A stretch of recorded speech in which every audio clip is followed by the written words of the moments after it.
And we are live. I'm here with Robert Spencer. Robert, how are you doing? Very good, thank you. How are you? I'm well. Are you a doctor, Robert Spencer? I am not. Okay. I always ask just so I'm not impolite or whatever. I'm a renegade. Can you talk us through, myself and my audience, through your faith journey, just the quickie version, like the really fast version, going all the way back to childhood, your first experiences with religion, with God, and then all the way up till today, touching on the highlights that you think are interesting along that journey. It's a big question. Yeah. Going all the way back, I was baptized Greek Orthodox, and some of my earliest memories are of the Greek Orthodox liturgy, being deeply impressed by it. When I got to college, I had an experience with born-again evangelicals and joined up with them for a time, thinking that they were a more authentic expression of Christianity. Ultimately, however, ran into the problem that bedevils the sola scriptura people, and that is the fact that people have to read the scriptures, and then they end up reading them differently based on their own presuppositions and their own tradition, their own whatever they themselves bring to the text, and so on. And so that led me to consult with on campus at college an Anglican priest or Episcopalian priest who used to be sort of noted because he would walk through campus with his collar on, and in this atmosphere of no adults and total freedom for the first time, it was kind of a bracing reminder that there was something beyond all of us teenagers. And so I went and asked him if he had any way out of this sola scriptura conundrum, and he said, of course, tradition is the answer out of it, because it's the voice of the Holy Spirit throughout the generations guiding the church. And that blew me away. And so I joined up with his group for a while, but ultimately confronted the contradictions of Episcopalian or Anglicanism, that it attempts to incorporate the modern understanding of various issues with the traditional faith, often at the expense of the traditional faith. And I was looking for the original faith. This led me to read Cardinal Newman, who, of course, very famously converted from Anglicanism to Catholicism. And he convinced me, and his idea of the development of doctrine I'm very impressed with, although I'm somewhat less impressed with it now. I was a Catholic for about 30 years. Wow. And ended up having increasing trouble because I became rather prominent for my work about Islam. And so this got to be something that got me in great disfavor with bishops. And I was canceled from conferences by numerous bishops all over the country because they thought that what I was saying was at variance with Catholic teaching about Islam. I don't think that's true, but they were bishops. So that was that. And a lot of things happened. I was hired by Aletheia magazine to write a weekly column about Islam and Catholicism, and then fired after one column because the people in Rome had decided that I was not in line with what the Vatican wanted to put out about Islam, which was wholly favorable, completely ignoring Muslim persecution of Christians and Islamic doctrine regarding Christianity. But that's another story. In any case, people say at this point, oh, see, you left the church because of Islam. No, that's not actually the case. What happened was, because of all these experiences, I began to re-examine the issues of authority that had actually led me into the Catholic Church to begin with. And I think the defining point was a 2016 interview that I had with Monsignor Stuart Sweatland, who is the president, or was at that time, I don't know what he's doing now, but he was the president of a Catholic college in the Midwest somewhere. I forget the name of it. But you can still hear that debate on YouTube. It was a radio debate. And we talked about Islam as a religion of peace, and I was arguing that it was not, and he was arguing that it was. Now, quite aside from that question, he really knocked me for a loop at the end of the debate by saying, well, of course you're a heretic because you dissent from the magisterium on this issue. And I thought that was absurd, because how could the Catholic magisterium have a authoritative position on the nature of a different religion altogether? And I was just dumbfounded by this. But he was basing his argument. He doubled down afterward in a written article, and he was basing his argument on the proposition that various popes of recent vintage had affirmed that Islam was a religion of peace, and thus the Vatican II statement about how even if the Pope is not speaking ex cathedra, religious submission of mind and will is owed to his statements when they are repeated several times or have a certain other kinds of weight and so on. I'm not obviously quoting the passage, I'm paraphrasing it, but in any case, that really impressed me, because I thought, well, see, the problem really is the nature of the authority of the Pope as stated by the church documents. And I started to think that if they can lead one to a position as contrafactual and easily refuted as the idea that Islam is a religion of peace, then there must be something wrong with them. Because if an idea leads you to a falsehood, it can't be a true idea. And so I had to leave the Catholic Church, and as T.S. Eliot says, now that I've invoked him, I can't remember the quote. Arrive back where one started and know the place for the first time. Chesterton also says something like this. And anyway, that's what happened to me. I recovered orthodoxy that I had been born into, and so here I am. That's pretty cool. I just want to say, before we get too deep into other topics, that I agree with you over against whoever that person was you debated in 2016. It's absolutely ridiculous and silly to think that we have to agree with contradictory opinions of the bishops and even the successive popes. Like, I mean, I disagree with the Pope, like you can see from my t-shirt. I disagree with the church on their stance on the jab, okay? I disagree about their stance on Darwinian evolution, theistic evolution, all this nonsense. I disagree. I'm a young earth creationist. I have to give submission of, heart and mind to the teachings of the ordinary magisterium and to the Pope, within reason. And it's absolutely ridiculous. We're not robots. We're human beings. We have free will. And God gave us intelligence. So it's absolutely ridiculous. I disagree 100%. And I disagree that Islam is a religion of peace, because a lie is violence. A lie is murder. A lie is murdering the truth. And Islam is a false religion. On a very superficial level, Islam teaches violence. It says kill them wherever you find them. It says fight against the people of the book, that is Jews and Christians, until they pay this special tax, the jizya, and submit to the hegemony of the Muslims. It says when you meet the unbelievers, strike the necks. These things are, obviously, this is violence. Yeah. But the thing is, I have to be sure, I do want to acknowledge that at that time of the debate, there were many Catholics who said that what Monsignor Swetland was saying was ridiculous, okay, that it was impossible for the Pope to pronounce authoritatively on the nature of a different religion, and that thus this had nothing to do with the Vatican's avowal of the necessity to submit to the Pope's statements even when not speaking ex cathedra. The problem I encountered was that when I went back and read what the exact words of the statement were in Lumen Gentium, and the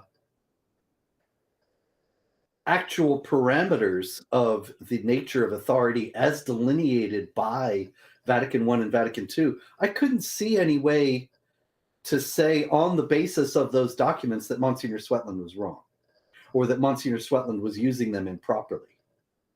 And so I thought, I have to grant him a place within Catholic doctrine, or a stance that's justified by Catholic doctrine, and that means I got to go.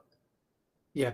What my approach is, because there's so much controversy, as you know, within the Catholic Church, within the Orthodox Church, within every Christian community, there's always controversy. There are people with different opinions, and there are people vying for power and these sorts of things. And there's corruption, there's greed, there's all kinds of stuff. So what I do is I just look at the sort of the hierarchy of truths within Christianity, and the well-established ones are the most fundamental ones, like there's one God, God is a Trinity, the second person incarnated, all these sorts of things. They're the most fundamental truths in the hierarchy of truths. And pretty much, I think we could say that the ones that every Christian agrees about, they make up the majority of the most fundamental dogmas, or infallible teachings of Christianity. And then we can quibble about all kinds of stuff, the Assumption of Mary or whatever. At that point, I mean, who cares, really? I mean, I really don't care. I really don't care. The Filioque or whatever. It's like, it's really not that important to me. So my approach, just so you know who you're talking to here, I came to monotheism from satanic atheism. I was like really lost. I was I was a hard solipsist, which means I was the only being, the disembodied mind of God, basically. That didn't last too long because it's very uncomfortable being God. Huh? Nice work if you can get it. I could say I was the only one. I'm the only hard solipsist ever. But I've been through some crazy rabbit holes because I studied philosophy as a hobby for I don't know how many years, 14, 15 years or whatever. Just I'm very prone to mental illness anyway, so I just follow these thoughts and I get really deep into it. And anyway, long story short, I came to monotheism by way of philosophy and René Descartes, and then I took the plunge into Christianity. And the point I'm trying to make here is that monotheism, the belief in the one true God of Abraham, Isaac, and Jacob, that is not, for me, a faith-based belief. It's a philosophical knowledge that I have, which is absolutely 100% certain. And any attack that any atheist or agnostic can make against my monotheism will lead me to monotheism. It's just like there is no alternative to monotheism. Okay, so that's for sure. And then when it comes to my faith, I'm Christian. And it's a faith that is rock solid. Why? Because of history. If you look at the Messiah that was promised by the Jews, it's like it's pretty obvious that he came 2,000 years ago or whatever it was. And when you listen to the story that the Muslims tell, or that Islam teaches about the early Christian church, that it was really Muslim, it's laughable in my opinion. I'm not a scholar, but it's pretty laughable. You can talk about that. And this is no disrespect to the modern day Jews today or the Muslims, but they belong to a false religion, each of them, because it's just obvious historically that the Messiah came, right? You agree? Well, I would say it's a little more complicated. I agree with what you're saying in general, but as far as the Jews go, it's a different story from the Muslims because we share scripture, we share an understanding. Yeah, but they missed the boat. God. They missed the boat. They missed the boat on the Messiah. They missed the boat on the Messiah. We can't quibble. We can't make excuses for them. They missed the boat. I suppose the implications of that are something we could talk about, but I don't know if we want to get into that this evening. Well, I also identify as a dog eating the crumbs under the table of the Jews. So it's not like I have any disrespect for the Jews. They're going to come back into the church. They're going to come back in, right? This is prophesied in the Bible. So Romans 11 or whatever it is, like all the Jews are going to come back in. Then the question is, who's a Jew?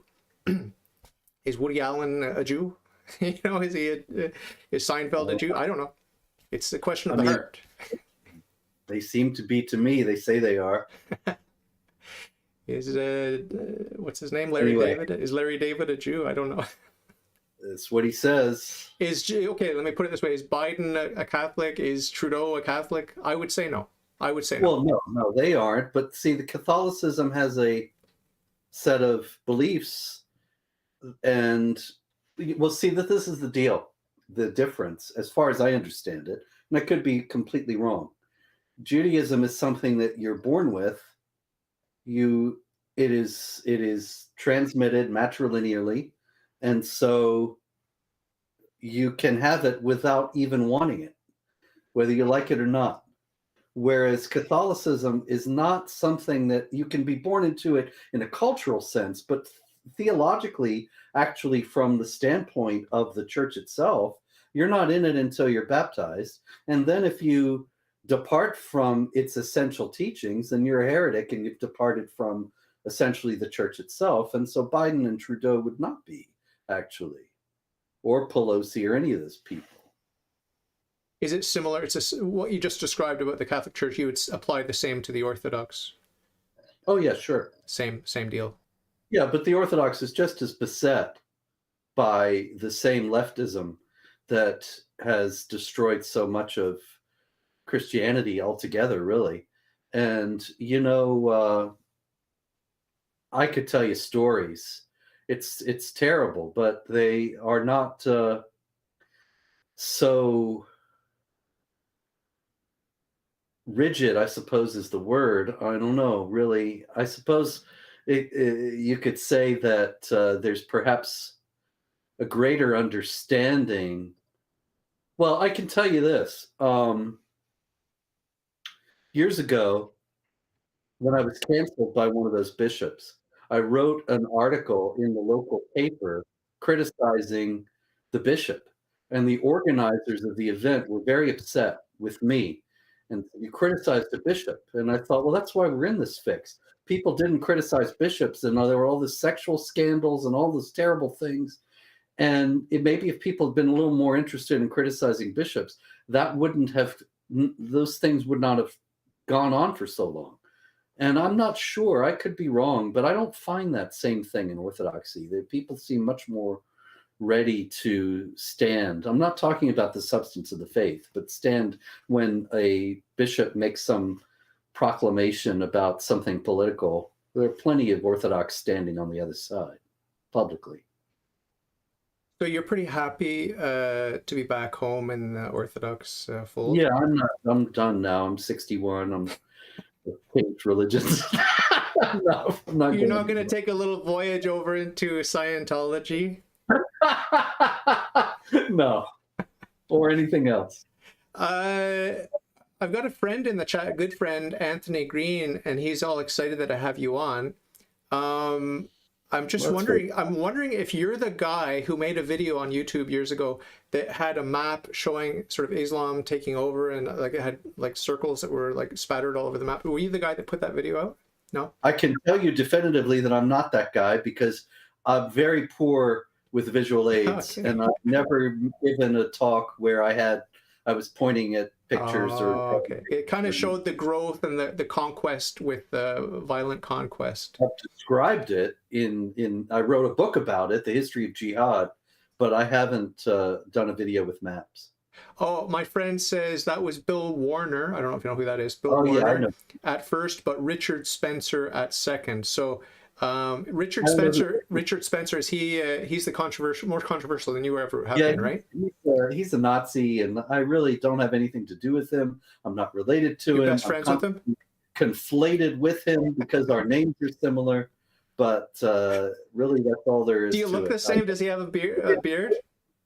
Richard? No, Richard looks like a Nazi. He's got the forelock, the Hitlerian forelock falling across his Aryan forehead.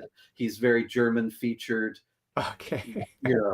He's got he looks like he's out of central casting, and I suspect he is. I suspect he's a Fed, but that's another question too. Oh, my friend in the chat saying that he made a mistake. He meant to say Robert Spencer, not Richard Spencer. So maybe he has been following you. He got some. I am not now senator and have never been Richard Spencer. So anyway, enough about that. So, my wife is culturally Greek Orthodox. She's Greek ethnically, and she'd really, really, really, really appreciate it if you'd convert me away from Catholicism, the whore of Babylon, into Orthodoxy. So give it your best shot. Okay, well, I wrote a book called The Church and the Pope. It's a very small book, but I wrote it because I had a Catholic friend say he was afraid for my soul and thinking I was going to go to hell. And I thought, well, that baffles me that he would think such a thing, but I thought I need to explain myself and also work these things out in my mind. So what I did was went through some of the writings of the early church fathers and the first few centuries of the church to see how the Pope operated in those days. Now, Catholics will freely acknowledge and invoke Cardinal Newman, whom I mentioned before, and his development of doctrine idea to justify the fact that clearly the Pope does not act like he's the Pope today. Clearly, for example, St. Polycarp of Smyrna went to see Pope Anicetus in Rome in the year 155 or 156, and they're arguing about the date of Easter because some people celebrated it on Nisan, the 13th day of the month of Nisan, which was actually the date of the resurrection. But it could have been a Tuesday or a Wednesday, and other Christians were saying we should celebrate it on a Sunday because that's when it happened. And this was a big argument in the early church. And Eusebius, the church historian, in discussing this incident, he says that neither could convince each other, and they went away agreeing to disagree. Well, that's astounding. Why didn't the Holy Father tell him this was the Catholic faith and compel his obedience? Because neither Polycarp nor Anicetus understood that the Pope had such authority. I wouldn't say that's the only reason. I wouldn't say that was necessarily the reason. I would say that there are many examples throughout the history of the church where there are controversies that remain unsettled, and the Pope steps in not to resolve it, but to say, we're not going to resolve it, and just go about your separate paths. So that's only one example. Yeah. That's one possible interpretation. It's also possible that the Pope did not consider himself to have the authority to do such a thing.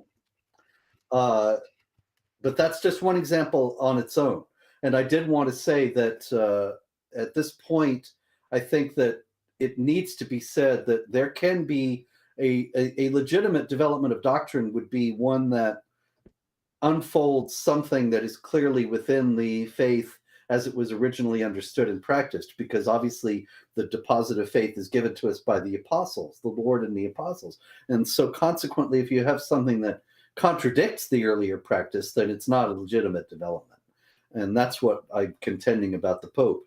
Pope Victor, who follows Anicetus by 30, 40 years, in 190, I believe it was, he wants to excommunicate all the churches in Asia Minor for not agreeing with him about the date of Easter. So here is, there's been a big change even in those 3 decades that Pope Victor thinks he's got the authority, and he's exercising it in this issue. And so Eusebius says, however, that some of the bishops sharply rebuked Victor, and he backed down. Now, can you imagine bishops nowadays? Pope Pius XII, for example, defines the doctrine, the dogma of the Assumption, which I agree with, of course, because it's obviously part of the ancient faith. It's not the substance of it that's the problem. Okay. The problem is that he defines it on his own without an ecumenical council, without consulting the rest of the church. But can you imagine any bishops, excuse me, daring to sharply rebuke Victor? It's inconceivable. I mean, sharply rebuke Pius XII? It's inconceivable in the modern age that you would have bishops sharply rebuking the Pope. It's clearly a very different ecclesiastical atmosphere. Sorry. Get some water. Grab some water, yeah. As a matter of fact, with all the allegations, is that a beer? It's alcohol-free beer, alcohol-free. It just tastes good. Yeah. I was just thinking I would never dare to drink and do a show. I just more and more charming as it because you have a reputation to uphold. That's why. Yes, there are pictures of me holding a beer that you can find from years ago. That there was one time this guy told a very funny joke. I wish I remembered the joke. And I'm holding the beer and laughing very loud, and so it looks like I'm very drunk in the picture, although I wasn't. And people have used that for years because it's a picture that can be instrumentalized. If I were to Photoshop Richard Spencer in that shot, would you appreciate that? Or Yeah, I love that. Yeah, yeah, we're so close. my friend in the chat apologized deeply for for using Richard Spencer, and he said you probably get that a lot. I'm sure you do. By your reaction, I it seems get like it you a get lot. that a lot. It was much more common when Richard was out there all the time, saying "Hail Trump" and being a Nazi and all that. Is he annoyed when people confuse him for you? I don't know. I don't keep up with him too close. I know that he was very annoyed with me a couple of years ago on Twitter. He came and challenged me saying, you say your name is Robert Spencer, but you look like the classic anti-Semitic caricature. What's your real name, Jew? And, on like that. He's a Nazi. Yeah, you do look Jewish, by the way. You do look Jewish. It is my real name, though. So, yeah. What can I do? It is what it is. But you admit that you look Jewish, right? You admit that you look Jewish? Yeah, but I'm actually not. I actually do not have the honor of being Jewish. There you go. I am of Greek descent, which is no why way. Baptized Orthodox. You're Greek. Ordinarily, unfortunately, the Orthodox churches are predominantly ethnarchies in the United States, and so it's very rare that you find Mr. Smith or Mr. Jones being baptized Orthodox as a child. Of course, it's happening more and more nowadays because there are people in the West who are finding the Orthodox Church and joining it, but it's still very rare. Can I ask you on a small tangent, which region of Greece are your ancestors from? North? They're from south? Chesme, which is a town on the coast in western Turkey, Asia Minor. And both my grandparents were from there. Actually, they didn't even know each other there. They met in New York, even though they were both in the same town in the Ottoman Empire. And they were exiled for declining to convert to Islam. And my mother was born in New York not long after they got here and baptized in St. Nicholas Church, which was destroyed on 9/11. Oh, no way. Only latterly, just in the last year or so. I think it just reopened a few months ago. Wow. It was finally rebuilt, although it's substantially different from what it was. And it's on the site where it had been. Wow. So do you still speak Greek and read and write Greek or no? I can read it pretty well. I can't speak it very well. They start going too fast. Yeah. It's some of the best food I've had was in Greece. Well, sure, it's great food. But in the 60s, it was a very different cultural atmosphere. And there was a lot of pressure in my family that my brother and I would not be taught Greek, which I'm sorry for now. But I did then. I couldn't do anything about it. I remember seeing graffiti in Athens of PASOK, which was a political party. Mm-hmm. And I assumed it must have been a football team, but they said, no, that's one of the political parties. I don't know much about political parties in Athens. My family was not from Greece. They were from Turkey. The Turks kicked them out.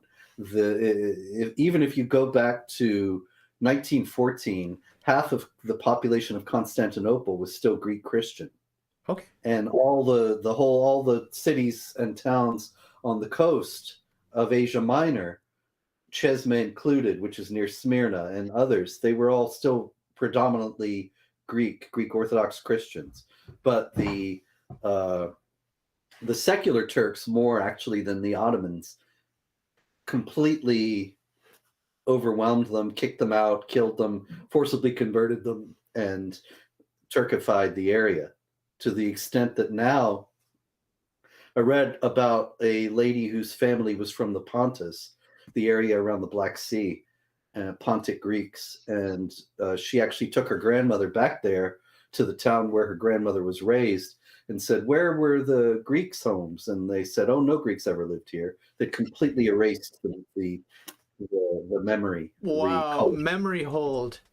Yeah. Wow. Oh, yeah. Wow, that's very intense. Wow. So you have some very legitimate grievances that stem from, your family history, for sure. Well, that's actually what led me to start studying about Islam. because I wanted to know what had happened. I would ask my grandparents, and they would say they were exiled, which made me think, wow, you must, some criminals, were we bootleggers, something, some big criminal from the 20s, But they wouldn't really tell. They didn't want to talk about that. They wanted to talk about, as a matter of fact, my grandmother, Maria Christofakis Sampakos, was the only person besides Barack Obama who I've ever heard who said that the sound of the muezzin calling the Muslims to prayer was the most beautiful sound she'd ever heard. I remember she told me that when I was very young, that when she was a teenager and a child growing up in Chesme, she would hear it every morning and she thought it was wonderful. And they would tell me stories about how great it was there, which only led me to ask, well, then why did you leave? Mm-hmm. But that's where they would clam up. And so I wanted to know, and that led me to study what I'm studying. How old were you when you started? Like, how many decades ago did you start your study of that? Oh, I started it in the 70s. Wow. So that's an awful long time ago now. Wow, you must have been young. You were like a young teenager? Yeah, and just trying to find out about the history of the region.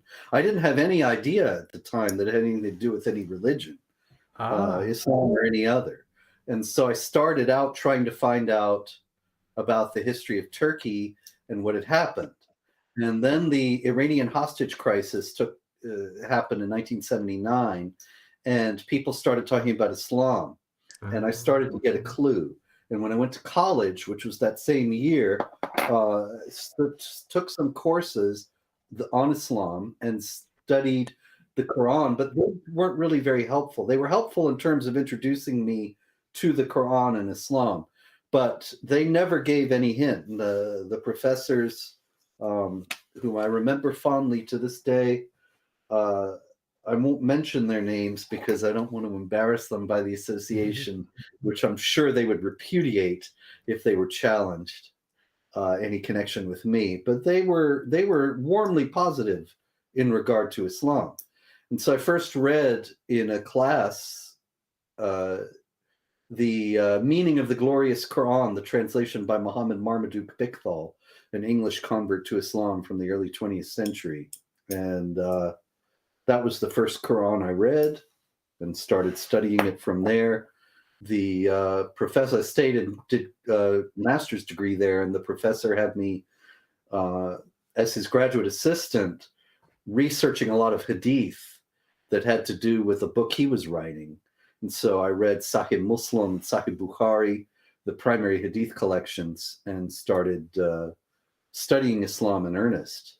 But it was just a matter of personal interest at that time, because I started to piece together that what had happened to my grandparents was actually because of these various Islamic teachings. But it took a long time to figure this out, because there were things happen. Well, in the first place, if you talk to Greeks, and you may know this from your in-laws, they don't have any clue as to what happened and why they were driven out. The Greeks from the Ottoman Empire, the Greeks from Turkey, they don't know. They just think the Turks were mean. As a matter of fact, I didn't tell you the whole story. When I mentioned a minute ago the lady who took her grandmother back to Turkey, that was actually a woman who wrote a book, and the book was very moving to me. I'm not going to name the book either because it ended up being a bitter experience. But I found this book written by a woman whose grandparents were from Turkey and were exiled.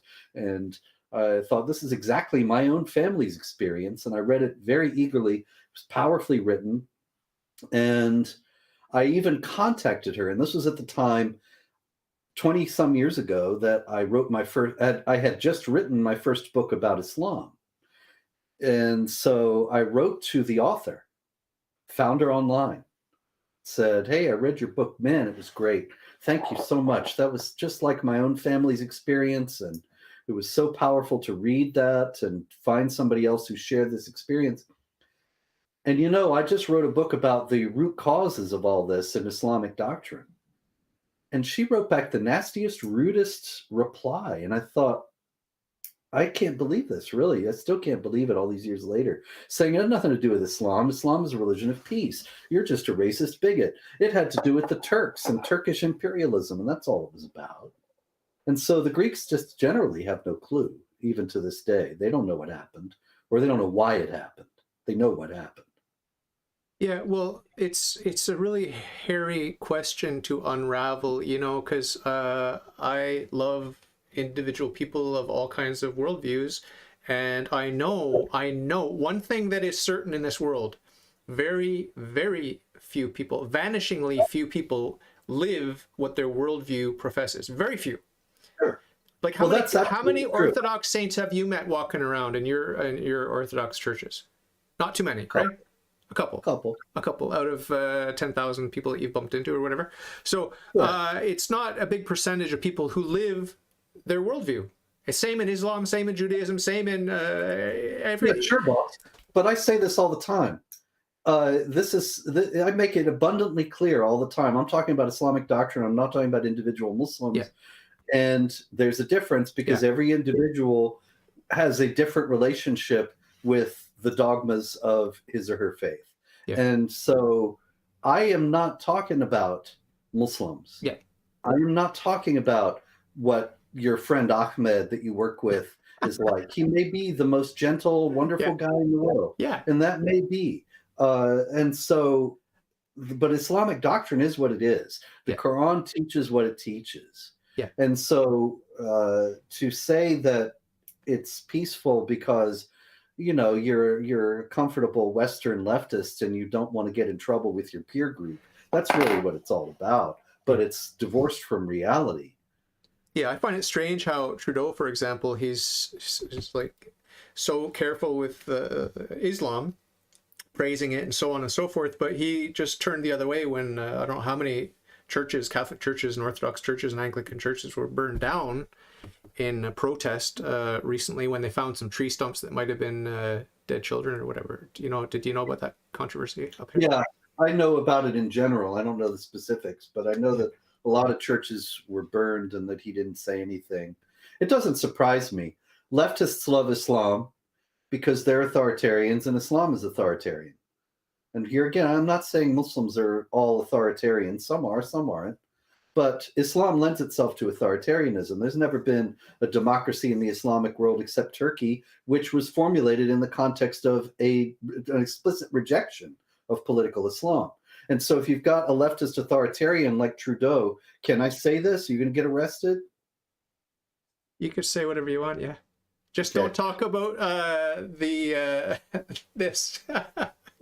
Yeah. Well, I don't think Trudeau has any respect for a republic or a democracy or whatever you want to call it. I think that he made it clear when he said he admired China, and he's an authoritarian who wants to destroy dissent and establish himself as an authoritarian ruler. And so, of course, he loves Islam because Islam lends itself to that in a way that Christianity does not.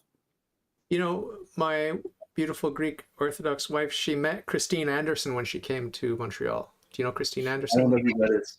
Yeah, I don't She's know her. the German MP from the European Parliament, and she was supporting the Canadian truckers.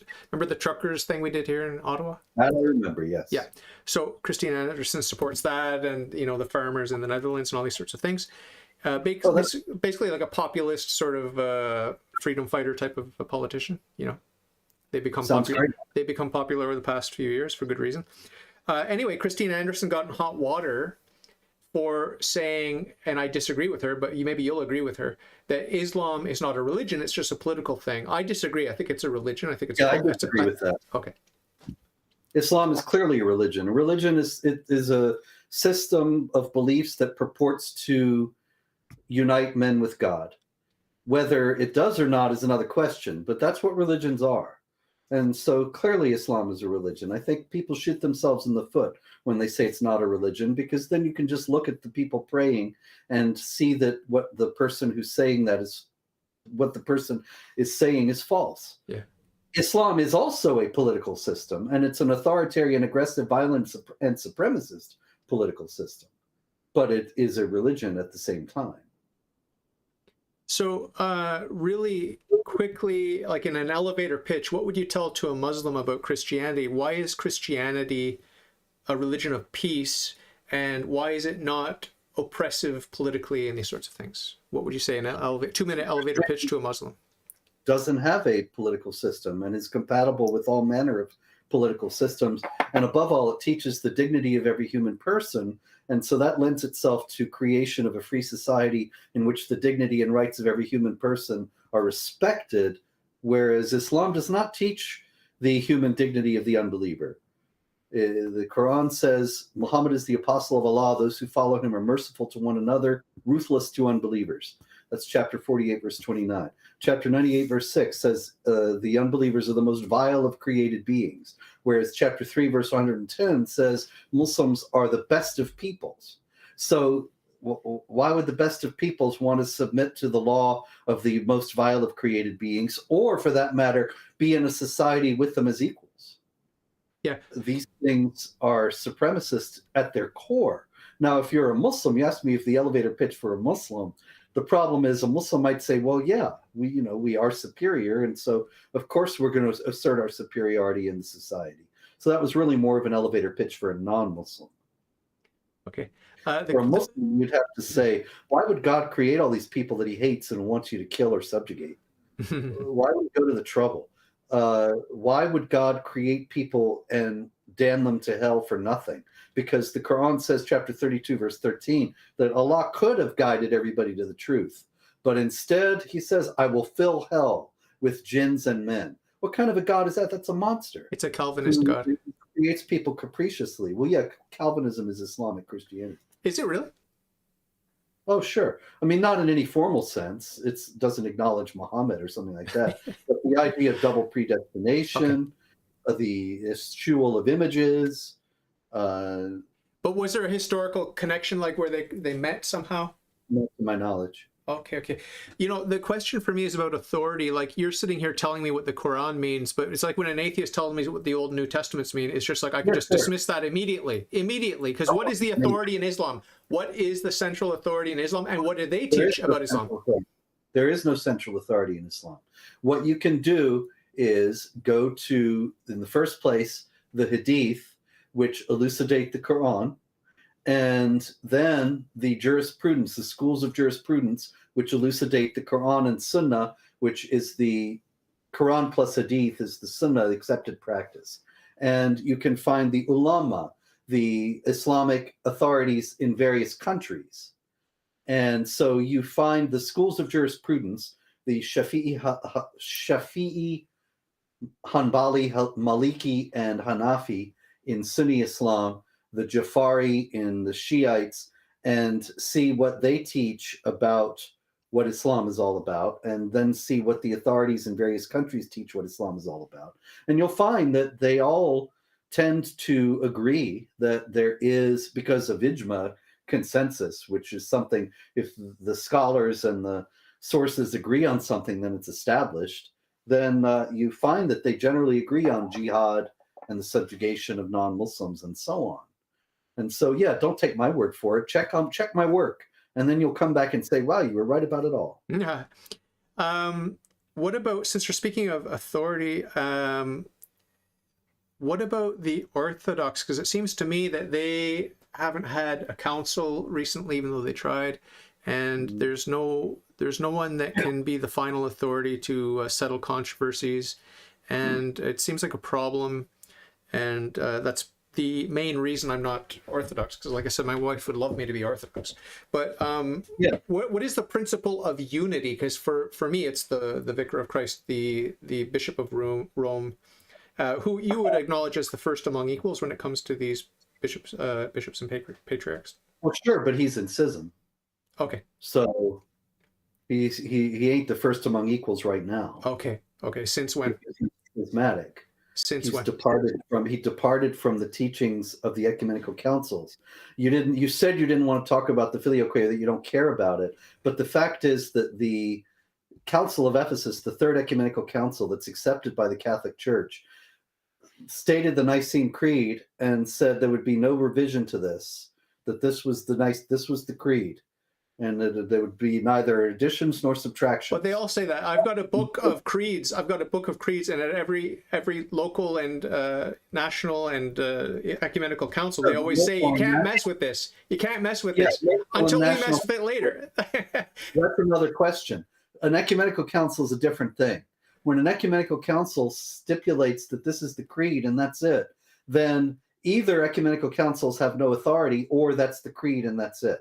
And if that's the creed and that's it, popes actually fought off the filioque for centuries, resisted it, and Leo something or other, I forget which one, the third maybe. The Great. He actually had golden plates engraved with the creed without the filioque in order to emphasize that that was the faith. And so, was that a dogmatic definition? Apparently not, because later on, a couple hundred years later, we start getting the creed with the filioque. So the problem is that if he can do that on his own authority, then you don't need any ecumenical councils at all. And so the whole thing was misconceived from the beginning, and they should have just asked the Pope what the story was. Or if you have ecumenical councils that set that, then he needs to abide by it, because he agreed to abide by it at the time. And if he doesn't abide by it later, then he has indeed placed himself into schism. And he has violated the terms that the popes agreed to abide by at the Third Ecumenical Council, which the Catholic Church still acknowledges as an ecumenical council. And so, yeah, he's not the first among equals anymore. But to your question, the ecumenical councils are still the highest authority. Okay. There is some disagreement as to whether they're just 7. There are some Orthodox who will tell you that they're 8, that there are 9, counting the Photius Council in the 9th century. And for that matter, that's another question, because look into the 8th Ecumenical Council. It's a fascinating story. Read Francis Dvornik's book on it, a Catholic, and you'll see that the council that is accepted by the papacy today as being the 8th Ecumenical Council, the Council of Constantinople from 869 and 70, was actually repudiated by the Pope, and the council from 889 accepted later. Only that one completely contradicts what was done at the other one. So if you have a council, if the 869 council was an ecumenical council, then you have popes contradicting that and repudiating it. And they're supposed to be the authority. So the whole thing becomes a big mess, you see. So there could still be, even though the one in Crete didn't work out in 2016, I guess that's what you were referring to, there could still be an ecumenical council among the Orthodox, but there've also been local councils at various points that have established various things. But the question should also be asked, when you have something like Vatican II, did Vatican II really confront the problems of the modern world, or just add a whole lot of new problems to the church? Did it really deal with the real issues of the modern world? It didn't repudiate communism. It didn't repudiate fascism. It didn't repudiate any of the things that had really roiled the church over the first part of the 20th century. It didn't say anything about the leftism, modernism that actually it's the takeover of the church. It is the hallmark thereof.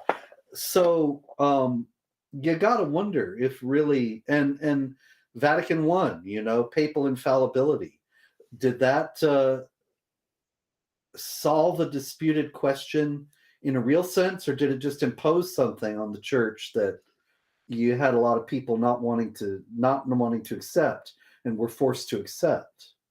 I mean, there were all these bishops abstaining because they were afraid to vote no, but they didn't want to vote yes. And, you got to wonder, was that really the kind of free exchange and consultation and prayer of the Holy Spirit that you have in the early councils? Or was it something else altogether? Something else. Actually, I just finished writing a book. Well, actually, it's been a while now. I finished it in January, turned it in on January 2nd, a history of the Byzantine Empire. My publisher, I love my publisher, and if you're watching this, I love you all, but they take so long to put these books out. I wrote this book all last year, and it won't be out till November. And so I'm very anxious for it to come out, but it's still going to be a long time. But I wrote this book about the Byzantine Empire. And so you have, for example, the Council of Chalcedon. The Council of Chalcedon defines the two natures of Christ in the year 451, Fourth Ecumenical Council.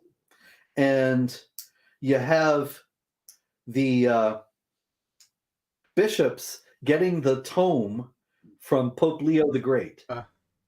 And Pope Leo defines the dogma. And the bishops, they don't get it and say, the Holy Father has spoken. The bishops get it and they examine it to determine whether it's orthodox. They examine it in light of the teachings of the fathers. Why did they dare to do that to the Pope's letter? But clearly they didn't think he had the absolute authority, and they were checking to see if what he had written was orthodox and if they should accept it, which they ultimately did. Now, fast forward. I'm writing this book, and I read for the first time about the Council of Lyon in 1274. I mean, I'd read about the Council of Lyon before. It was the first attempt at a reunion council between the Catholics and Orthodox. But I was reading it from a different angle. I was reading about the Emperor Michael VIII Palaiologos, who restored the empire. He retook Constantinople from the Crusaders in the year 1261. But the Crusaders were still menacing Constantinople. They thought he was a schismatic because he was not in communion with Rome.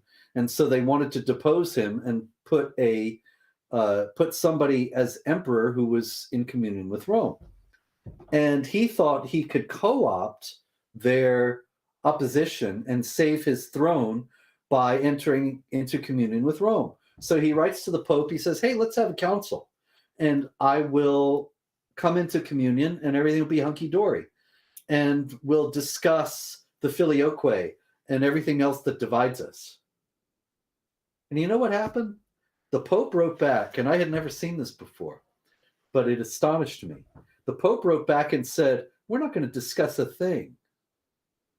You schismatic dog, you are going to accept all of these things. You're going to accept universal papal jurisdiction. You're going to accept the filioque. You're going to accept the asms, the wafer for the communion and everything else that divides us. You're going to accept it. We don't want to have any discussion at the council. We'll have a council, but that will just show your acceptance. If we had any discussion at the council, it would look like these things were in doubt, and they're not. So you submit, and we'll have a council. And I thought, wow, that is just a different universe from the Council of Chalcedon. And that shows that the Pope was not in 1274 when they actually had that council. And in the 1260s, when he wrote this to, I think it was his predecessor who wrote this to Michael VIII, the Pope was not like Pope Leo. Pope Leo knew that the bishops were going to be examining his letter for its orthodoxy. But by 800 years later, the Pope is orthodoxy. And so he just tells them, this is the way it's going to be. And that was the way it was going to be. And nobody was going to dare to question. And they weren't even going to have the appearance of give and take like they had at Vatican II. They were going to have the total acceptance before the council even happened. And I thought that really illustrates the evolution of the papacy from the first see, the primus inter pares, to this absolute monarchy and total authoritarian ruler that it became later. But the papacy was not that in the Apostolic Church. Yeah, I mean, well, as I'm listening, I'm just thinking about the a documentary about the sausage factory and how disgusting it all is, and at the end of the day, it's just a beautiful, tasty sausage. That's all it is. That's what I'm focused on. Okay, so the question here, really, that I asked you was about the principle of unity in your church. What is the principle of unity? I'm sorry, I really didn't mean to deflect it. I'll talk about it now. The principle of unity is the bishop in each diocese. Okay. And the communion of the unity of faith that he has between himself and all the other bishops. The principle of unity is exactly as enunciated by Ignatius of Antioch in 107 in his letters to the churches when he was being led to Rome to be executed, fed to the lions. He wrote and he said, the bishop in your church is like Christ. And it's noteworthy that even when he wrote to Rome, he said holding the first place in love, but he didn't say anything about the Pope being some particular vicar of Christ in a way that the others were not. And he made it very clear that the bishop was Christ in the church in every individual place. Now, it's not that there's thousands of Christs because there's thousands of bishops. There's one Christ and one church, but the bishop represents Christ in every diocese. And it is the unity of faith is delineated by the councils and by the tradition that seals that binds them all together. My friend, he had a good point about the filioque. He said it's just think like a child for a moment about love between father and son. The love is a mutual thing. It's a love between the two of them. It's reciprocated, and it's equally a part of the Father, and as much as it is a part of the Son. The love comes from the Father, and the love comes from the Son. So, just on a very natural, simplistic level, when we talk about love, because this is the analogy that's made often of the Trinity, right, where you have the intellect and the will and the love and all these sorts of things. So you're laughing. So you obviously have something good to say here. A good zinger lined up for me. Huh? It's very nice, but it's still just an analogy.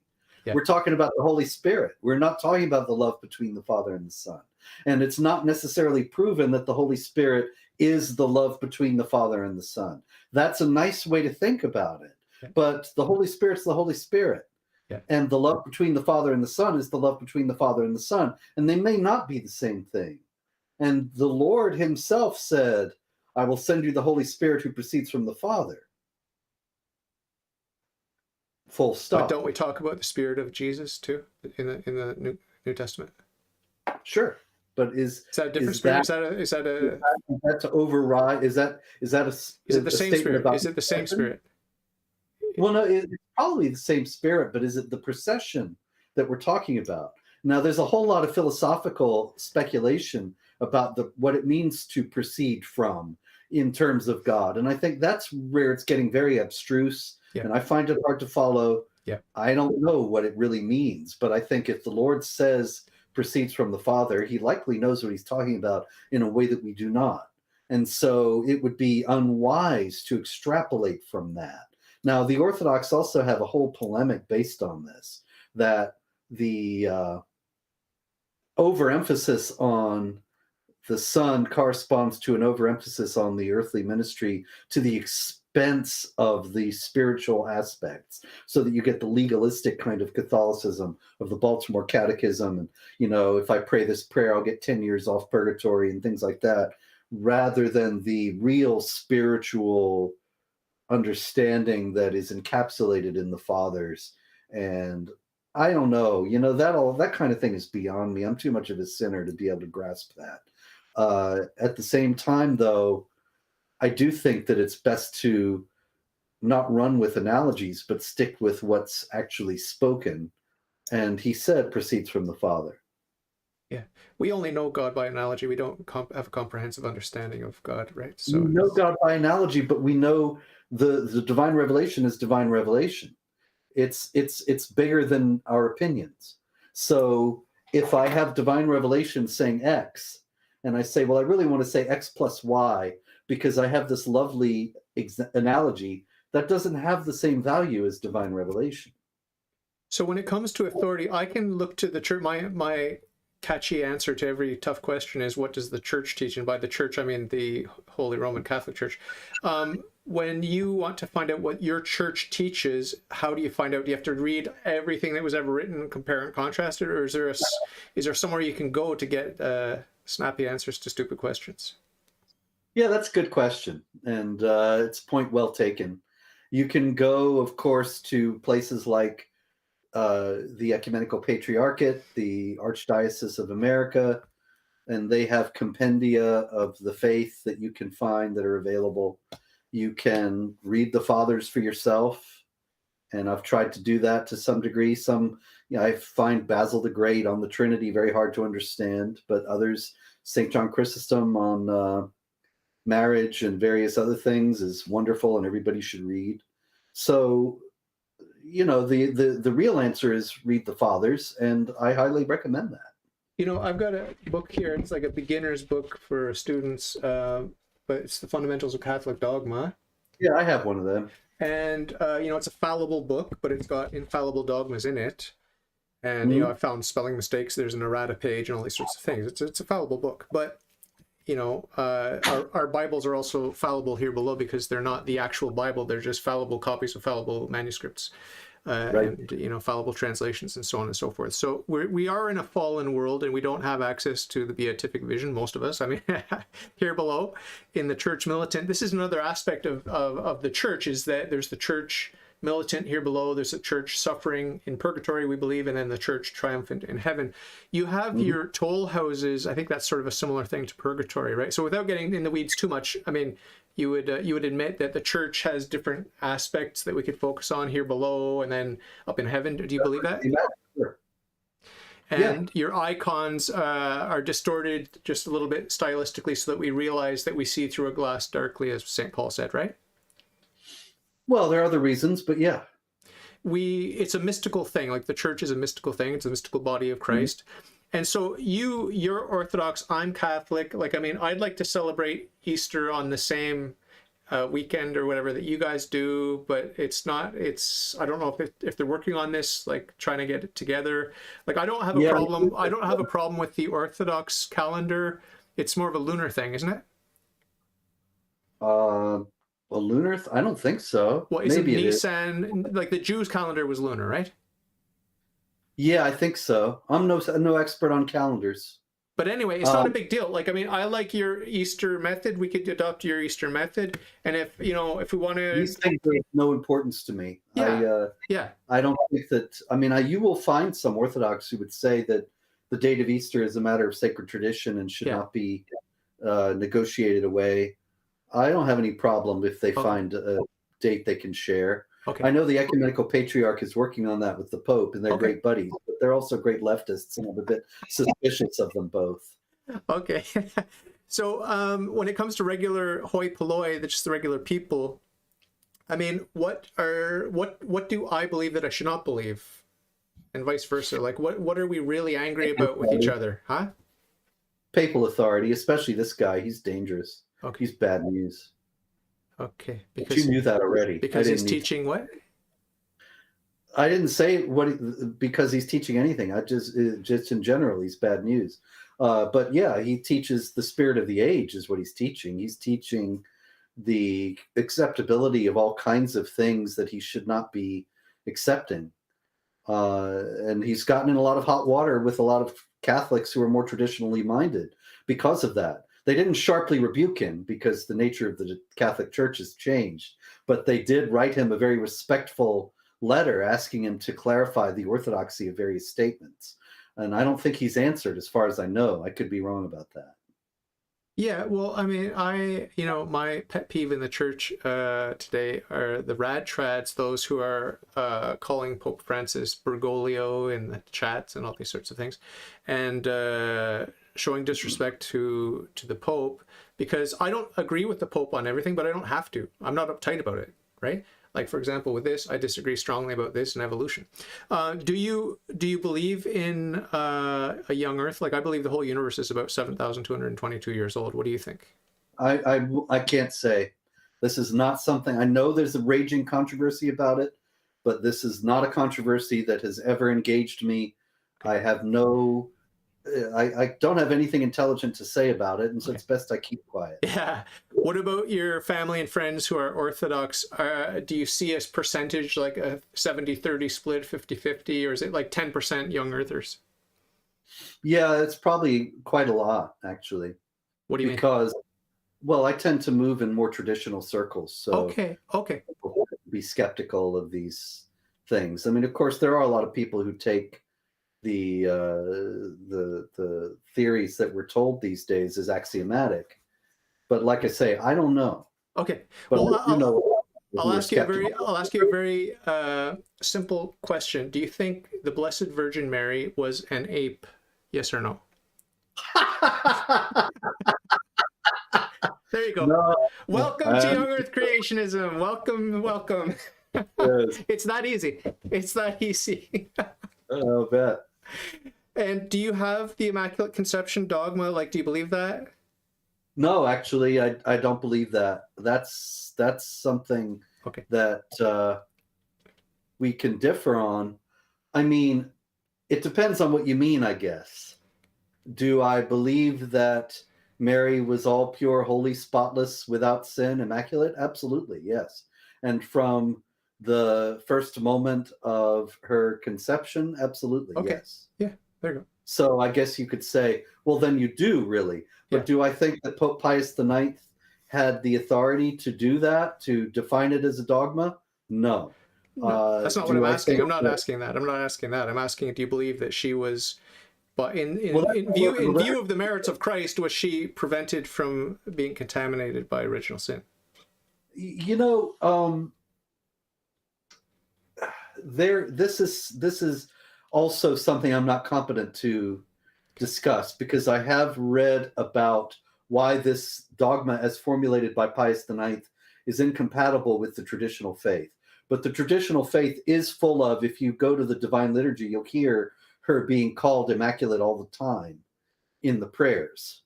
And so I cannot, unfortunately, if I had studied, I should have studied this question, anticipated this question and studied the answer and been ready. I know there is a difficulty with the dogma, but I cannot tell you what it is. Yeah. I'll have to get back. Can you and I be friends, and like we can both acknowledge that we're Christian and agree to disagree, or do we have to resolve it? Like it's very, very important to you to resolve our differences. Like, are you comfortable saying that I have invincible ignorance and I could make it into heaven being a Catholic? I don't have any problem with that. I'm sure there are Orthodox who would say otherwise. But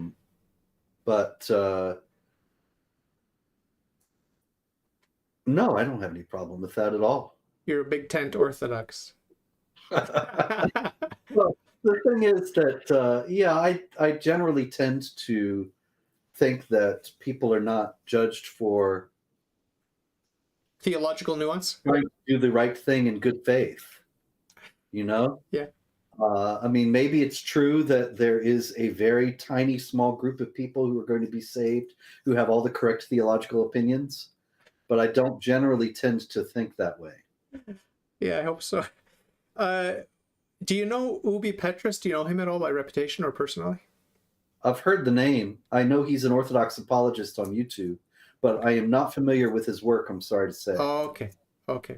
Just because he comes across as very proud, because I invited him on my podcast and he's like, no, you have to watch all my 1-hour documentaries about why Orthodoxy is better than Catholicism, and then maybe if you come up with if you come up with a question I've never heard before, then maybe I'll consider coming on your podcast. And then I invited you because he mentioned you and you said yes, and then I turned around to him and I said, look, is Robert Spencer not a busy man? Does he not have other things to do? Has he not written books and made videos? And he said yes. I said, you want to chat about Christ and his church? And he said yes. So why is Ubi Petrus turning his nose up at me? Well, you'd have to ask him. I can't speak for him. I don't know. Maybe he's much busier than I am. It's a rhetorical question, but anyway, it's a rhetorical question. I'm venting. I'm just venting. I'm venting. But I have a Catholic apologist who is extraordinarily rude to me. Who? Recently, Alan Rule.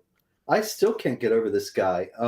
He made a couple of videos about my book. He said I was the worst apologist in the world and it was a bad, stupid book. And that's fine. He can say that. But it really got me when he said that at the beginning of the book, I say in 2015, I left the church. And then later on in the book, I'm saying that in 2016, I was still in the church and debating Monsignor Sweatland. Well, this is what is known as a typo. I actually left in 2017, not 15. But instead of giving it a Oh, charitable interpretation or even opening the door to that, he charged me with profiteering and trying to make a buck off Catholics by fooling them into thinking I was still Catholic when I wow. was. Wow. He latched onto that, eh? Not the case, but in any case, that kind of turned me off his whole. He may have all sorts of wonderful arguments against the book. I watched his first video, though, and he just was quibbling with some things at the beginning. I don't even know if he read the whole thing. And it's not very long. It'd take you 15 minutes to read. That font you chose was really gauche, I found. A gauche font, really. I didn't choose the font. The publisher had to did all that. So anyway, you know, my friend said, a friend of mine said that you were poisoned when you tried to visit Scandinavia or something like that. Is that true? Yeah, I was poisoned in Iceland. That was in 2017, as a matter of fact. I was speaking there. I was invited to speak there. A colleague of mine and I, we were both invited by this guy who told us that it would be a very quiet week and that we could spend some time there aside from the event. It was just going to be one event, but he said, book for a week and I'll take you around the country. It's a beautiful country. You'll have time to relax, peace and quiet. So I bit. I said, okay. And we had a terrific event. It was 500 people there, which is extraordinary because the whole population of Iceland is 300,000.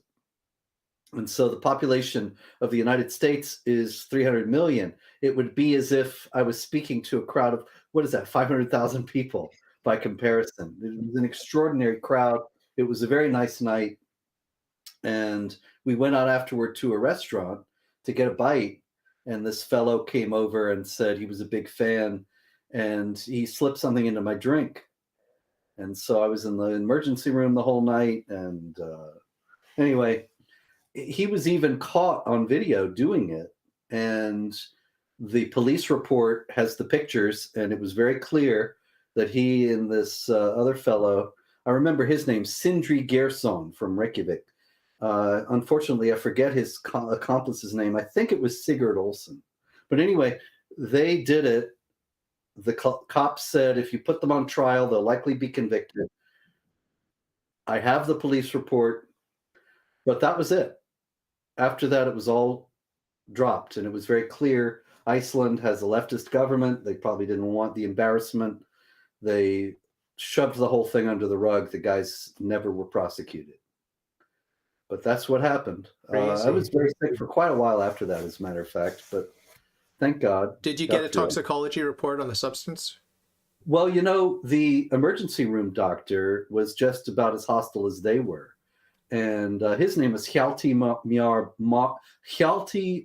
Bjornsson. I remember him because I filed an ethics complaint against him with the Icelandic health services. But of course, that went nowhere either. But he didn't do basic tests. Went through his report with doctors here, and they were sort of aghast that he had this emergency room patient with heart racing and all kinds of other symptoms, and he didn't even do basic tests. But he put down on the report that it was amphetamines and MDMA, which is ecstasy, and people laugh at me about that because people take ecstasy for fun. I've never done that, and so I don't know what it's like, but this seems to have been at overdose levels because I was having all kinds of reactions, including the heart racing. And but he wasn't any more specific about what it was, and even said it was a panic attack. Now, I'm actually a pretty calm individual, and I've never had a panic attack in my life. And this was in the teeth of his actually acknowledging that I had been poisoned with this stuff. So it was very strange, but he dismissed it all in that way. So you're pretty sure your reputation is what caused this guy to attack you? Oh, I don't have any doubt, because the Icelandic press had made it a big deal before I came. You don't look exactly like your average Icelander. It was pretty clear I was who I was. And I've been all over the press as this terrible villain, you know, this Islamophobe and all that, because the Icelandic press is very far to the left. And so they made it out to be that it's this terrible thing to oppose jihad violence, and I was this terrible villain coming to spread villainy. And so these were kids, you know, young kids in their 20s, and they don't know anything, and they saw the press reports, and then they started to text each other saying, this guy that was in the paper, he's here, and, in the restaurant. It's all in the police report. Wow. So were you a little bit nervous after that? Like, did you want to tone down, like polish up your No. reputation a bit, or you just boldly go where no man dares to go? There's no possible polishing at this point. My reputation is what it is, and it's going to stay there, because even if I stopped today and started saying Islam is a religion of peace, people would say, the leftist dossiers are out there, and they would say, oh, this is the guy who used to say this and that. But it never crossed my mind for a second, because what I'm saying is the truth. And the truth is the truth. I'm not going to stop telling the truth because it's difficult. That's the first step of being a real human being, is to be willing to tell the truth even when it's tough. Otherwise, you're just a worm. You have no reason to live. You might as well just let them kill you now, if you're not going to give up the truth and live a lie for your pathetic existence to extend for a few more years. You're going to die anyway. Yeah. Well, you seem very well adjusted, down to earth, calm and peaceful, and reasonable and friendly and open, and that's very kind of you. Your face is open. You've got a face that you can trust. You know what I mean? Well, I appreciate that. So what kinds of people like you, and which kinds of people don't like you, and then which ones are in the middle where they don't really know? Like do you have a big fan base of people that are cheering you on, and some of them are like actually hateful, like they actually hate Muslims, that type of thing? Well, I do have a fan base. I don't know if it's big, but it's some wonderful people write me wonderful things, and I appreciate that, and I love them all. And maybe some of them hate Muslims. I hope not, because I've made it abundantly clear that I don't, and that they shouldn't. That this isn't about hate. It's like opposing Nazism. It's not about hating Germans. It's about this violent, aggressive, evil ideology. And it's the same thing in this case, that there are Muslims who are wonderful people, and it's not about making their lives difficult. It's about opposing this violent, supremacist, aggressive ideology. So there might be, I don't know, you'd have to ask them. I write books, and I'm just here in this office and typing, and then I send them out to the publisher, and then about 20 years later they come out. I'm kidding. A few months later they come out. In this case, 11 months later they come out, and people read them, and I don't know the people. And what happens. I don't know. So people in your life that actually interact with you, they all, for the most part, like you as much as people like each other, that kind of thing? Well, I know people personally who like me, and people personally who don't. I think I'm pretty much like any other human being in that regard. Except for the two horns there. Except for the horn. Moses used to be depicted with horns, right? For his wisdom, Moses? Moses has horns because there is a word in Latin in the Vulgate. Now, I'm doing this from memory. I haven't thought about this in years. But corona, as in the aura of the saint around your head, and cornu, horn, it's very similar, you see. And so it says that when Moses came in Exodus, I think, when Moses came down from the mountain, he had an aura around his head. And so in the Vulgate, I think it might even say he came down from the mountain, he had horns. Or else it was interpreted in that way. I'm not quite, Interesting. I don't remember. Interesting. But that's what Michelangelo gave him horns. Interesting. What is your go-to version of the Holy Scriptures? Is there one that has a fancy name for the Greek or the Orthodox generally, where they're like, this is probably the best translation we have? I like the manuscripts. I have them here, but they're out of camera, and I'm not going to walk away. You don't want to show us your pajamas? You want me to show you? I'm dressed. What do you? Okay, I have to stand up now. I actually I did a show years ago. It was hot summer, August or something, and it was sweltering in here in this very office. And so I actually did it once only. I did that. I wore shorts along with a jacket and tie. Wouldn't you know, it was before the show went on. the host asked me, "Can you show something? Can you do this? Change the lighting, I think." So I had to stand up. And she just gave me hell for it the whole rest of the whole show. We were talking about my knees and stuff. But anyway, this is the Orthodox Study Bible. Okay. I'm not too happy with the translation, which is just the New King James Version, but the notes are often helpful. Okay. And this is the EOB, the Eastern Greek Orthodox New Testament, which has wonderful notes and explanations. Wow, it's fat. It's fat. Eh?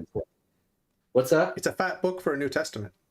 It's a fat book for the New Testament, yes. Chock full of information. Cool. Very cool. So, that's one of my pet theories about the Bible, is that it proves to the non-apostolic Christian communities, if I want to avoid using the word Protestant because they don't like that, some of them, it proves that we need a church. We need a church that is authoritative, because the books that we have are not inerrant. Like, the Bible is inerrant, but no one's ever seen it here below. The Bible's up in heaven. It's a mystical thing.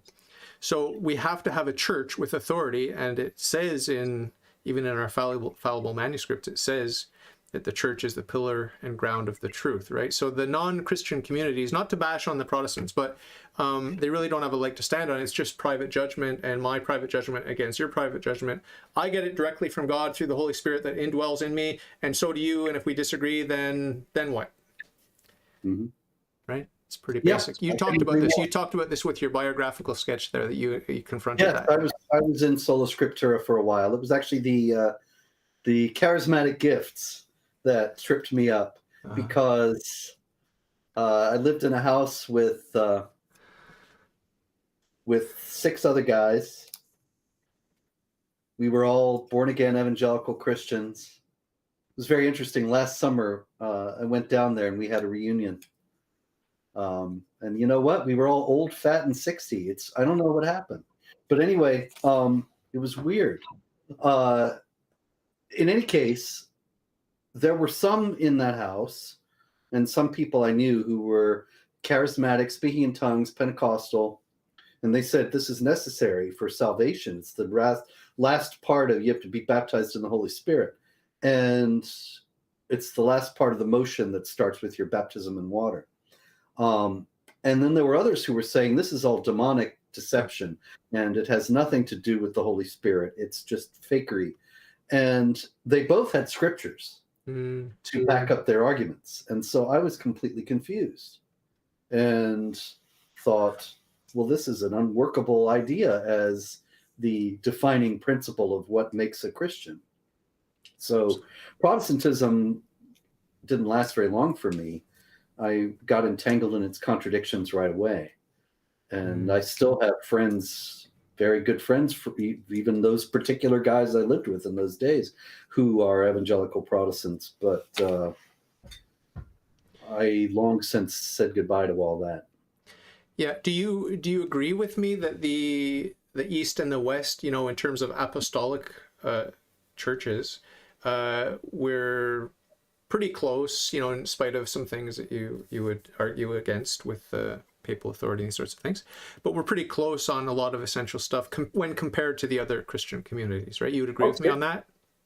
No doubt about it. Okay. It's obvious. As a matter of fact, I use that sometimes talking to them. I have a very good friend, probably my closest friend in the world, and I love him. He's a great guy. Sometimes he gets it in his head that he's going to convert me back. And so he starts trying. And one of the frequent arguments that I use in response is to speak to him about how a lot of these things that he thinks are papal inventions are actually shared by the Orthodox Church and even by the Copts and by the Assyrians and the early apostolic churches. And consequently, he can't sustain the idea that they were papal inventions. And why is it that all these churches that even are separated from one another all agree on these other things that nobody disagreed about until the 1500s? And so, yeah, I think that that's very important that, you know, you have all this agreement on these things from the apostolic churches. I was pausing there because I was thinking about one that I was talking to him about. Um, oh, it was about the Assumption, as a matter of fact. And he sent me something with somebody saying the Assumption, the source of it is some 7th century Christian document. And I said, really? Well, as it happens, I had um, just been perusing the website of a Coptic church and saw that they celebrated it. Now, the Coptic church severed communion with both Constantinople and Rome after the Council of Chalcedon in 451. So if the Assumption was invented in the 7th century, why do they have it? Obviously, it comes from before that. So anyway, I digress. That's cool. A couple little rapid fire questions. First of all, have you read the Philokalia? Do you know what it is? Have you read it?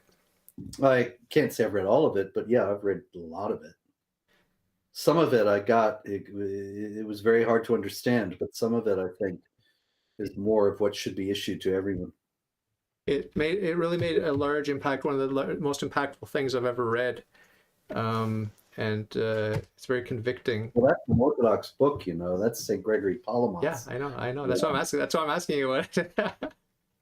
It's because the East is more mystical and it's more about mastery of self than the West. The West, I think, is a little bit more into the mental masturbation side of it.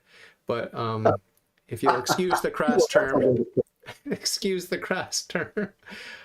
Excuse me for 1 minute. There's something about that, though, that the West is very concerned with defining everything precisely, whereas one of the reasons why you don't have a proliferation of ecumenical councils and dogmatic definitions in the second millennium is because these things are not so emphasized in the East. There's more of an emphasis on a spiritual connection, a real mystical experience with God that you don't have to have dogmatic definitions for. Yeah. It's that's what I was actually talking about the filioque leading to an emphasis on the earthly ministry of Christ, which leads to a de-emphasis on the role of the Holy Spirit in the church and so on. I understand to some degree those arguments, and I think there is something to them. Another quick question. I am sympathetic to the East when it comes to Russia versus Ukraine, and so far I haven't gotten any trouble for talking about this on YouTube, so I think we're free to talk about it. I think that Putin is a complicated man, probably did some nasty stuff, worked for the KGB, whatever, but I like him. I have good chemistry with him. I think, I trust him, and I think he's intelligent, and I think he's Christian. I think he's visited the monks in Mount Athos, for example. That's what I have. My friend Christopher, Alex Cristoforo. Do you know Alex Cristoforo and the Durin Report? He's a conservative commentator on. That's a name I've seen, but I can't say I know you who that is. You can look him up later, but he was a guest on my show, and he's a nice Cypriot Greek man, Orthodox, and he has it on good from a good source that Putin's come several times to talk to the monks in Mount Athos. So my naive approach to Russia-Ukraine is Russia represents God and everything that's traditional and holy and Christian, and the West, Ukraine just represents the evil West with all their perversion and all their demonic stuff. I know it's an oversimplification, I know that, but that's my basic take. Can you sort of moderate that view, or do you support it wholeheartedly, or what's the deal? Well, that's what the Moscow Patriarch says, actually. That's how he puts it. Okay. And so I think that's an interesting position. At the same time, I understand that the Ecumenical Patriarch of Constantinople very strongly disagrees, and Oops. sees it as a mere act of Russian imperialism. I hope that they can work it out and heal the split between the two, ultimately. That's what I mainly think about it. Yeah, yeah. Well, my main concern obviously is for the innocents who are suffering, as they always do Mhm. when superpowers collide. You know, not that Ukraine's a superpower, but the superpowers are behind Ukraine Yeah, using it as their money laundering toilet or whatever it is. indeed. It's disgusting. I'm not saying that Russia doesn't do disgusting things. I'm not saying that. Okay. I'm just saying that one of them seems to be preaching traditional Christian values, and the other one is preaching LGBTQIA plus and all that. Mm. I don't think there's any doubt about that. So one controversial figure that I do like, I like him. I don't have to agree with him. I just happen to like him. Is Nick Fuentes. Do you know him? I don't know him personally, no, but I very strongly oppose him. Yeah, because he speaks out against the Jews. Yeah, I am not anti-Semitic. I don't speak out against the Jews. I actually think that the Jews are on the front line of the global jihad that I write about, and so I stand with them because I oppose that global jihad, and that they'd have a certain kinship with Christians in the faith as well. Obviously, not a complete one, but nonetheless a partial one, which is more than you can say about any other group. Yeah, the thing about Nick is, I don't know if you've spent time listening to him or watching him, but As little as possible. huh? As little as possible. Um, but I did see him joking about the Holocaust and saying it wasn't possible to kill all those people in that rate at that time. And I don't think that's true, actually, and think that it's kind of crass of him to be joking in that way. Yeah, I mean, I understand in a certain sense that Nick Fuentes is trying to offer an alternative to the stultifying and dreary leftist secular pieties that engulf us and inundate us everywhere.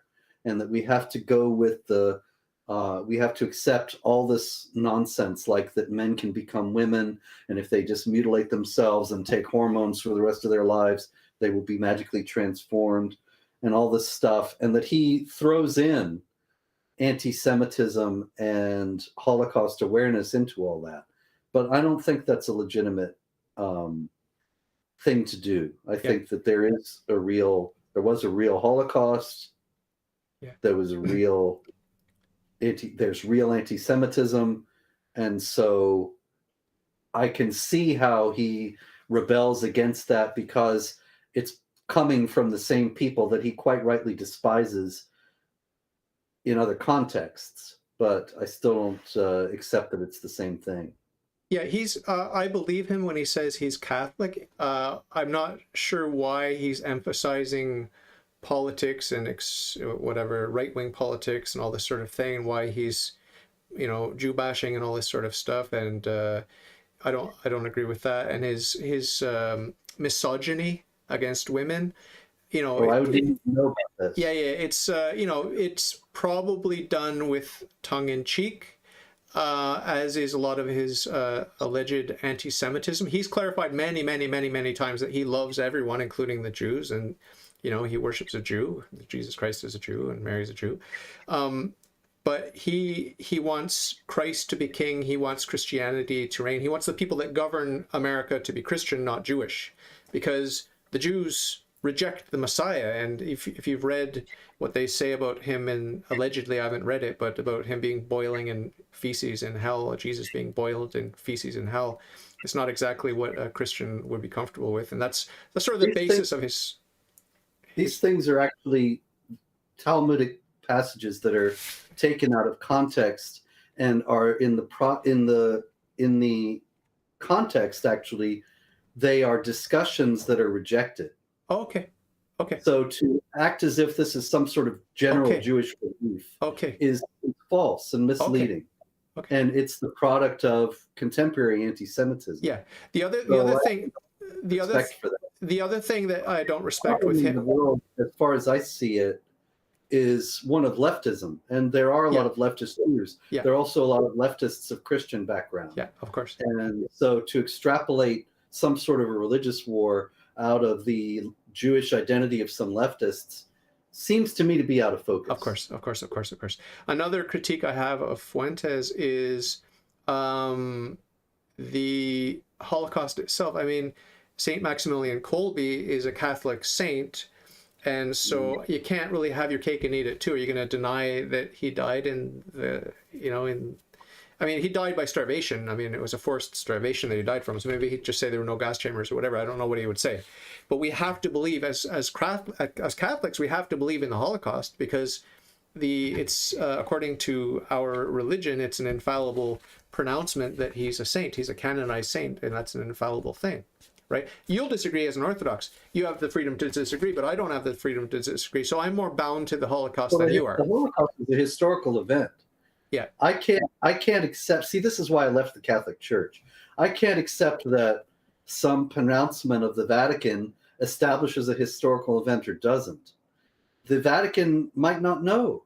They might have it wrong. They might be engaging in special pleading of some kind, any number of things. So if I want to find out a historical event, I consult the relevant historical sources. I'm not going to believe in the Holocaust or not because Maximilian Kolbe is a saint or not. You can go to the contemporary material of the period and see that there was a Holocaust. Yeah, have you done that? And that's why I think that it was there. You did that? You looked at the documentary evidence? Yeah. Okay. Did you say that? Did I do that? Yes. Yeah, I've never done that. I mean, I went to Dachau. I saw Dachau. No, was it Dachau? I think I've never been to any of those places. Yeah. I was at the Holocaust Museum in Jerusalem. But that's all. I haven't been to any of those camps, but I've looked into the supporting evidence for it because there's so much denial of it. When I went to Dachau, the impression I had was, wow, this looks brand new and it looks very clean, and it seemed fake. I'm not saying it was fake. I don't believe it was fake, but that was my impression. It's like it was too squeaky clean. It was too nice. It looked new. I don't know the story about Dachau. Was it leveled in the bombing? Obviously not. The area? Obviously not. And rebuilt? Oh. Well, maybe. Oh. You go to a lot of places. I can't think of any offhand, but I know that I've been to places that I thought were the real thing, and then I start reading the fine print, and I see that it was rebuilt because it burnt down 150 years ago or something. Okay. And so this is a reproduction. That's a good one. That's a good one. I don't know about Dachau in particular. Here again, I didn't study these things. I didn't know this was going to come up. So I'm not ready for this line of inquiry. I gotcha. Yeah. No, but But is it possible that these things were reconstructed for historical instruction? Absolutely. Yeah. I don't have any problem with That's a good point. The other thing, though, the most troubling thing about the Holocaust, and I don't know if I'm even allowed to say this stuff, it's just my humble opinion. I believe in the Holocaust. I don't deny the Holocaust. But I find it really weird that we can't question it. Like when people question it, they seem to get in a lot of hot water. I'm not questioning it because I believe in it. But I find it really strange that you can't talk about it. Just like, I'm going to need you to look at me for this next part. Just like this, I couldn't question any of this. I don't know where you stand on that, but I was not able to question any of that. Even today, I can't question any of that. And I find that highly suspicious. Well, I'm all for questioning both. Okay. I don't have any problem with questioning both. Yeah. That's why I looked into the evidence and why I opposed the vaccines also, because I looked into the evidence there. And so I believe there was a Holocaust because I saw the documentary evidence thereof. I don't believe the vaccines work because I've seen the documentary evidence thereof. I'm probably going to get kicked off YouTube now because That's right. I'm going to get kicked off YouTube again now because you said Yeah, you may well be. But I don't believe that these discussions should be foreclosed upon. And so I oppose any attempt to say you can't question this or that. in whatever context. I'm against that. I guess you're the kind of guy that you've proven the fact that you're not afraid to swim upstream, right? Yeah, I've been doing it a long time. So I really appreciate you taking the time to come on and talk to me. I've got tons more questions, but I'm going to leave it there for now. It's a weeknight and I got to get up in the morning. And I really appreciate you really taking a lot of time to talk to me, even though you don't know me from Adam. And, you know, in the future, if I come up with some interesting questions, I'll send them to you in advance so you can be prepared. But I like the organic, dynamic conversation, and it went pretty well, I'd say. Yeah, that's fine. It was fun to talk. Yeah. And I appreciate your faith and your intellect, and above all, you're a very affable, kind man. So thank you. Well, you're very kind. I appreciate that. There are a lot of people will tell you different. You can go online and find them. They've probably never met you and spoken with you. Yeah, that's true. That's true. I don't know of people who've met me who, well, I'm sure you could find some somewhere who would say terrible things, but I can't remember. people who say I'm some kind of monster have never met me. Did you tell me if you're married and have kids? What happened there? I don't remember. I don't talk about that. Okay. I'm sorry. There are too many death threats to talk about that. Okay. May or may not. Okay. I understand. So that's scary. So yeah, you really are swimming upstream then. It is what it is. You know, no man is immortal. Yeah. Excellent. So keep fighting the good fight for the truth. And please remember me and mine in your prayers. I enroll my guests in a perpetual mass. You and your family, whatever your family might be, are going to be experiencing the graces of the liturgy every day till the end of time. Okay. Thank you very much. God bless you, and we'll talk very soon. Thanks again. Okay. Take good care. Bye. Too.